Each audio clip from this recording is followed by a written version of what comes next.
सांसद दीपेंद्र सिंह हुड्डा नूंह पहुंचे, किया जिला कांग्रेस कार्यालय का उद्घाटन। बता दें कि संगठन सर्जन अभियान के तहत हरियाणा के जिला अध्यक्षों की घोषणा के बाद अब उनके जिला स्तरीय कार्यालय खुलने का सिलसिला शुरू हो चुका है। कांग्रेस सांसद दीपेंद्र सिंह हुड्डा ने गुरुवार को नूंह पहुंचकर जिला अध्यक्ष एवं पूर्व विधायक सईदा खान के कार्यालय का उद्घाटन किया। इस दौरान हरियाणा कांग्रेस के सह प्रभारी जितेंद्र बघेल के साथ नूंह जिले के तीनों कांग्रेस विधायक आफ्ताब अहमद, मोहम्मद इलियास एवं मामन खान इंजीनियर विधायक सहित कांग्रेस के नेता व कार्यकर्ता उपस्थित रहे। सांसद दीपेंद्र सिंह हुड्डा ने कहा है कि हम सब मिलकर एक नए जिला अध्यक्ष सईदा खान को शुभकामनाएं दे रहे हैं। हमें विश्वास है कि सईदा खान सभी नेताओं कार्यकर्ताओं को साथ लेकर चलेंगे और उनका मान सम्मान करेंगे। उन्होंने कहा है कि कांग्रेस की विचारधारा को जन जन तक लेकर जाएंगे, कांग्रेस पार्टी को जिले भर में मजबूत करेंगे और सईदा खान का जीवन में लंबा संघर्ष रहा है। पिछले करीब 11 वर्षों से मैंने उनके स्वभाव को देखा है। बहुत ही समझदार, सुलझे हुए व्यक्ति हैं। ऐसे हमारे जिला अध्यक्ष बने हैं। इसके लिए हम सह प्रभारी जितेंद्र बघेल, प्रभारी बीके हरिप्रसाद, संगठन महासचिव श्री वेणुगोपाल, मल्लिका अर्जुन खड़के, राहुल गांधी सहित तमाम सीनियर नेताओं को बधाई देता हूं।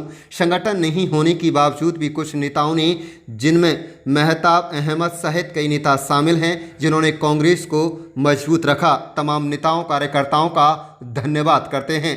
तो वहीं सांसद दीपेंद्र सिंह हुड्डा ने कहा कि हरियाणा में बीपीएल कार्ड का बहुत बड़ा घोटाला सामने आया है। सभी कांग्रेस का मेवात का परिवार हम सब मिलके आज शुभकामनाएं दे रहे हैं बहुत बहुत हमारे नए जिला अध्यक्ष सईदा जी को। और हमें विश्वास है कि सईदा जी सभी को साथ लेके चलेंगे, सभी कार्यकर्ताओं का, सभी नेताओं का मान सम्मान करके पूरे कांग्रेस परिवार का नेतृत्व करते हुए चलेंगे और कांग्रेस की विचारधारा को जन जन तक लेके जाएंगे। पूरे जिले में कांग्रेस पार्टी को मजबूती प्रदान करेंगे। सईदा जी का एक बहुत लंबा जीवन का एक संघर्ष रहा है। पिछले 11 वर्ष से मैंने भी बड़ी करीबी से इनके स्वभाव को देखा है। ये सबका मान सम्मान करके आगे बढ़ने वाले व्यक्ति हैं, बहुत समझदार व्यक्ति हैं। तो ऐसे हमारे जिलाध्यक्ष बने हैं। कांग्रेस शीर्ष नेतृत्व का हम धन्यवाद करते हैं और मुझे विश्वास है ये आगे बढ़ेंगे। और साथ में हम इनको सब सारा कांग्रेस का परिवार मिलकर ये भी विश्वास दिला रहा है कि हम पूरी तरीके से इनका साथ देंगे।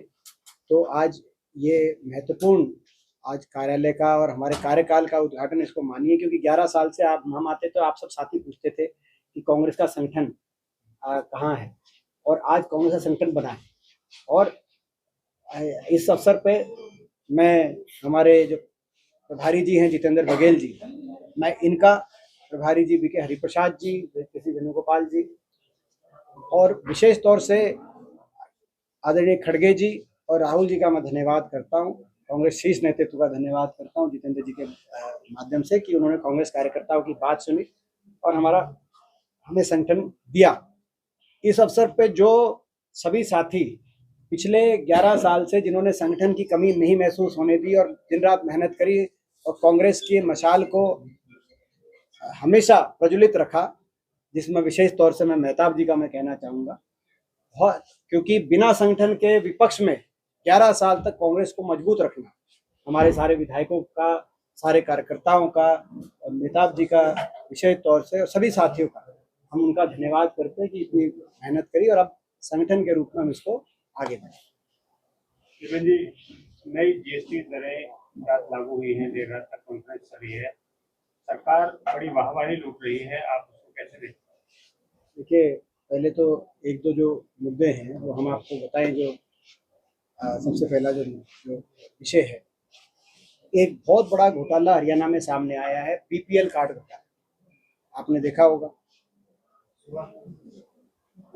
और ये बीपीएल कार्ड घोटाला जो हरियाणा का है, इसने इतिहास बना दिया, क्योंकि देश में आज तक ऐसा नहीं हुआ। 2023 में हरियाणा में 27 लाख बीपीएल थे, बीपीएल परिवार, बीपीएल कार्ड। 24 के विधानसभा चुनाव तक इसकी संख्या बढ़ाकर 27 लाख से 51 लाख कर दी गई, यानी कि लगभग डबल कर दिए गए। मगर इस नियत से नहीं कि उनको लाभ पहुंचाया जाएगा, इस नियत से कि उनकी वोट ले लो। 2 राशन बटे, 27 लाख से 51 लाख बीपीएल परिवारों की संख्या हुई। 2 राशन बटे और 2 राशन बटने के बाद पिछले 5 महीने में 11 लाख बीपीएल कार्ड काट दिए गए और लगातार जारी है। जिस तूफान से 24 विधानसभा चुनाव से पहले गरीबी आई थी हरियाणा में, और 27 में जब विधानसभा चुनाव हुआ तो 27 सितंबर में 75% हरियाणा की आबादी गरीबी रेखा से नीचे आ गई, यानी कि 3/4 हरियाणा, यानी कि आज़ादी से भी डबल गरीबी होगी हरियाणा में, ये घोषित कर दिया सरकार ने। उसी जिस तूफान से वो गरीबी लेके आए, उससे ज़्यादा तूफान से ये अब अमीरी लेके आ रहे हैं। वो सारे कार्ड कट गए। वो लोग भी सोच रहे हैं जिनके कार्ड कटे 11 लाख, यानी कि हर लोकसभा क्षेत्र में एक सवा लाख बीपीएल कार्ड कट गए। एक कार्ड पर 3-4 वोटर होता है, अंदाजा लगा सकते हो। वो लोग भी सोच रहे हैं जिन परिवारों के कट गए कि ये 2 राशन दिए और 5 साल की वोट ले गए, 2 राशन देके 5 साल की वोट ले गए। तो ये एक बड़ा भारी एक वोट चोरी के बीजेपी नायब तरीके निकालती है। नायब मुख्यमंत्री जी का नाम है, आप समझ सकते हैं। तो वो बीजेपी भी नायाब तरीके निकालती है, वोट चोरी के अलग अलग तरीके निकालती है बीजेपी, और ये भी एक उन तरीकों में से एक है। आपने देखा होगा कि जो दूसरा जो तरीका है वो तो वोट चोरी का, वोटर रोल, उस पर आप क्वेश्चन पूछेंगे तो उसका भी हम बताएंगे, जो नायब सैनी जी ने खुद ही कहा था उसको। लेकिन ये एक बीपीएल कार्ड घोटाला है। हमारी मांग है कि जांच हो, गलत कार्ड किसने बनवाए, अगर गलत बने तो, और अब ठीक आदमियों के कैसे कट रहे हैं, क्योंकि अब जल्द आनंद फानन में ठीक जिनको जरूरत है ऐसे आदमियों के कटे हैं, तो ठीक आदमियों के कैसे कट गए, और किस नियत से बनवाए थे। तो इनकी सारी जो आप कह रहे हो जीएसटी, ये वो, हर इनकी स्कीम उसी दृष्टि से आती है कि भाई लोगों को किस तरीके से लोगों का बेवकूफ बनाया जाए, सत्ता में कैसे सत्ता हासिल की जाए, और इनका कुछ नहीं। ये जो वोट चोरी की बात आज देश के सामने हमारे नेता विपक्ष लोकसभा के और हमारे नेता राहुल गांधी जी लेके आए हैं, माधेपुरा सीट कर्नाटक में और केवल महाराष्ट्र में ही नहीं, ये वोट चोरी या केवल बिहार में अभी वोटर अधिकार यात्रा का भी नेतृत्व राहुल जी ने किया। वहां भी आपने देखा किस तरीके से ये हरियाणा में भी बड़े स्तर पर चुनाव आयोग और भाजपा ने मिली भगत करके हरियाणा में बड़े स्तर पर फर्जीवाड़ा वोटर लिस्ट में और चुनावी प्रक्रिया में करने का कार्य किया है। चुनाव आयोग जो निष्पक्ष भूमिका में होना चाहिए, आज वो भाजपा की सहायक भूमिका में आ गया है। और आपको याद होगा, ये जो हमारे मुख्यमंत्री जी हैं, चुनाव नतीजों से एक दिन पहले अगर ये जनता के विश्वास से सरकार बना रहे होते तो ये कहते कि जनता का विश्वास हमारे साथ है, हमें बहुत आशीर्वाद मिला, सरकार बनेगी। इन्होंने ये नहीं कहा कि जन भावना हमारे साथ है, इन्होंने कहा कि सारे प्रबंध हो गए और हमने सारे प्रबंध कर लिए हैं और प्रबंधों के आधार पे हम कल सरकार बनाएंगे। तो हरियाणा के अंदर बड़े स्तर पर गड़बड़ियां हुई, हमने दिखवाया है, हम इसका अध्ययन करा रहे हैं, बड़े स्तर पर कई बातें निकली हैं। जल्दी ही हम तथ्य और प्रमाणों के साथ कांग्रेस पार्टी और हमारा शीर्ष नेतृत्व सारी बात आपके सामने रखेगा। हरियाणा के अंदर भी बड़े स्तर पर, और हरियाणा के अंदर तो वोट ही चोरी नहीं हुई, हरियाणा के अंदर तो सत्ता चोरी हुई है कि केवल बाकी जगह कोई 1-2 सीट की आप जो बात है, हरियाणा के अंदर, क्योंकि 11 साल में सबसे नजदीकी चुनाव का नतीजा हरियाणा में रहा, जहां मात्र आधा प्रतिशत मतों का अंतर रहा, 22,000 वोट का फर्क रहा। तो हरियाणा के अंदर केवल वोट चोरी नहीं, सत्ता चोरी हुई है, और सारे तथ्यों और प्रमाणों के साथ हम सारी बात रखेंगे। हर जगह हुआ है। कल मैं करनाल में था, करनाल में जो सुमिता सिंह जी जो है हमारी वहां से प्रत्याशी थी करनाल विधानसभा क्षेत्र से, कल उन्होंने अपने मोबाइल में दिखाया वहां पर कि उनके घर पे बहुत सी ऐसी वोट थी, उनके घर के खुद के पते पे, जिनका अता पता उनको ही नहीं है, उनके खुद के एड्रेस। तो हर जगह हुआ है, इसकी हम जल्दी तथ्य प्रमाणों के साथ आपके सामने बात रखेंगे। निकंदर जी, भाजपा ने पोर्टल खोलो और सरकार के दरवाजे बंद करो।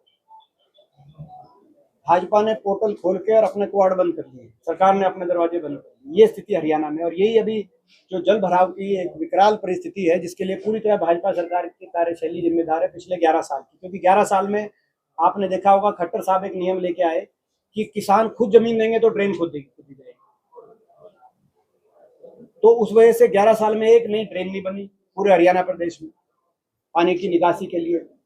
कहीं सिंचाई की जरूरत हो तो वहां ना एक नई नहर नहीं बनी, बल्कि बंद करा दी। झांसी बुटाना हमारे समय बनी थी, उसको बंद कराने का काम इन्होंने किया। और इसीलिए धीरे धीरे बढ़ते बढ़ते अब हर बारिश में इतना विकराल रूप ले चुके जल भराव की स्थिति कि आज ये बेकाबू हो गई है। इसके लिए जिम्मेदार भाजपा सरकार के 11 साल है। केवल शहरों की दुर्दशा ही नहीं है, बारिश में हरियाणा के शहरों की पोल पूरे विश्व के सामने, पूरे देश के सामने आ जाती है, जो गुड़गांव की आ जाती है। लेकिन गांव में भी ऐसी भयंकर स्थिति के लिए बीजेपी सरकार का कार्यकाल जिम्मेदार है। हमारी मांग है कि तुरंत इस जो क्षतिपूर्ति पोर्टल है उसके साथ साथ सरकार के दरवाजे खोले जाएं, गिरदावरी स्पेशल की जाए, 50,000 प्रति एकड़ के हिसाब से मुआवजा दिया जाए किसानों को। और आने वाले समय में और अभी तुरंत जहाँ पाइप की जरूरत है, जिस गांव को जहाँ पंप सेट की जरूरत है, कहीं बिजली के पानी कनेक्शन की जरूरत है, पानी जल निकासी के लिए वो सारे प्रबंध प्रशासन करे तुरंत। और आने वाले समय में जो ड्रेन की व्यवस्था बढ़ाने की जहाँ जरूरत है, सरकार अपनी नीति को बदले, क्योंकि सारे किसान सहमत नहीं होते। और आप होते तो पहले कभी एक्वायर की जरूरत ही नहीं पड़ती। आज तक अब 11 साल से जो हरियाणा का विकास को ठप करने वाली ये नीति खट्टर साहब लेके आए थे, इस नीति पे कौन विचार? गंभीर है, कानून व्यवस्था को कैसे देखते हैं? हरियाणा में तो भिवानी में जैसे कोर्ट परिसर में ही गोलियां चल रही हैं, और पीछे कितने उदाहरण हम दें आपको कम पड़ जाएंगे। हरियाणा की कानून व्यवस्था की स्थिति हरियाणा में है गायब। मुख्यमंत्री जी का नाम है नायब। कानून व्यवस्था क्या स्थिति है आप बताएं। आप हरियाणा जो सबसे सुरक्षित प्रदेशों की श्रेणी में आता था, जब ये फॉर्च्यून 500 कंपनीज गुड़गांव में आई, फरीदाबाद में आई, इतना निवेश हो रहा था, सारी कंपनियां यहीं आ रही थी, आज सारी नोएडा जा रही है। पिछले 11 साल में कोई आप देखो कोई बड़ा निवेश हरियाणा में आया हो, उसका कारण यही है कि धीरे धीरे धीरे धीरे आज हरियाणा की कानून व्यवस्था की स्थिति चौपट हो गई है। उसका एक बड़ा कारण खास तौर पे पिछले 1 साल में जो इतने गैंग एक्टिव हुए, हरियाणा सरकार के खुद एसटीएफ ने माना कि 80 गैंग हरियाणा में, गैंग यानी कि संगठित अपराध, 80 गैंग एक्टिव, फिरौती राज चल रहा है, फायरिंग हो रही है, आप देख रहे हो, कहीं मर्डर्स हो रहे हैं, कैसी जो है स्थिति बन गई। इसका एक बड़ा कारण ये है कि जो नायब सिंह जी हैं,